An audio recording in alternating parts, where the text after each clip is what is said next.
ठाकरे आहेत या सगळ्या राजकारणाकडे कसं बघता?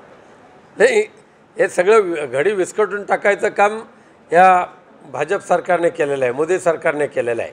म्हणजे स्वतःच्या पक्षाच्या प्रामाणिक कार्यकर्त्यांना आधार देण्याच्यापेक्षा स्वतःच्या प्रामाणिक कार्यकर्त्यांच्या जोरावर एवढा मोठा भाजप वाढला, ते आज अडगळीत पडलेले आहेत.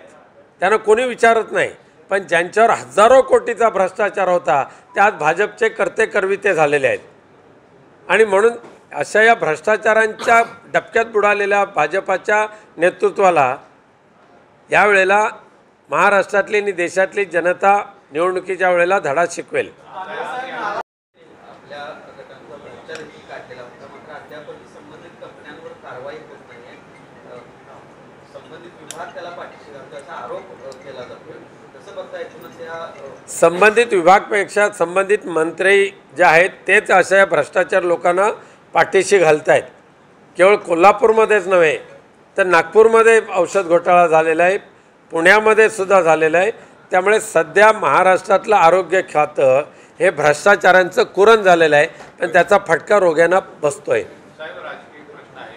रत्नागिरी पगार दिलेली नाही, तो 15 कोटीचा आकडा येतो, पण राज्यातला जर आकडा काढला तर तो अब्जावधी रुपयाचा जातो. यामध्ये आपण लक्ष करणार आहात? नक्कीच.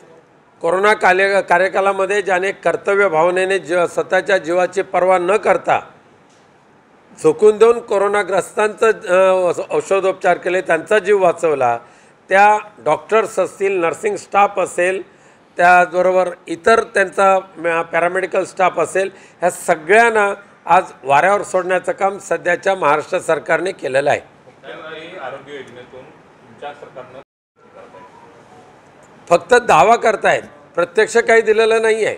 म्हणून मी सांगितलं ना, आजसुद्धा जिल्हा रुग्णालयामध्ये जावं. जिल्हा रुग्णालयामध्ये कोणती औषधं आहेत, तर स्वतः ताप जाण्यासाठी सुद्धा जे टॅबलेट लागते त्यासुद्धा टॅबलेट मिळत नाही आहेत. एनिमा देण्यासाठी जी ट्यूब लागते ती एनिमाची ट्यूबसुद्धा मिळत नाही आहेत. त्यामुळे कशासाठी दिलाय पैसा? दिलाय पैसा त्यांनी, पण टक्केवारीमध्ये हडप केला आहे त्यांच्याच मंत्र्यांनी.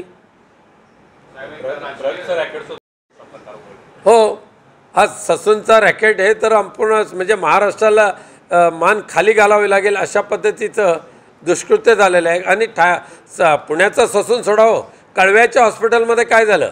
जिथे मुख्यमंत्री स्वतः राहतात त्या कळव्याच्या हॉस्पिटलमध्ये अनेकांना जीव गमवावा लागला आहे या निष्क्रियपणामुळे. कोल्हापूरच्या सीपीआर रुग्णालयाच्या औषध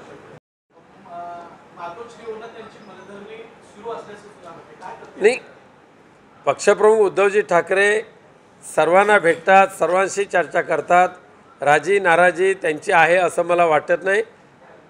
पूर्णपणे शिवसेनेशी निष्ठा किंवा उद्धव बाळासाहेबांशी निष्ठा असलेले नेते आहेत ते. संभाजीनगरमधून त्यांनी उमेदवारी मागितलेली आहे. नाही, उमेदवारी मागणे ही काय चूक नाही आहे, इच्छा व्यक्त करणं चूक नाही आहे. अखेरीस पक्षप्रमुख जो उमेदवार देतील तो निवडून आणण्याचा निर्धारसुद्धा त्यांनी केलेला आहे.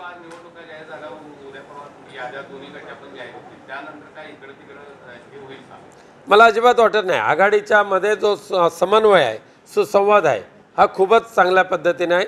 आणि ह्या 2 दिवसामध्ये 100% आघाडीच्या उमेदवारांची नावं जाहीर होतील. धन्यवाद.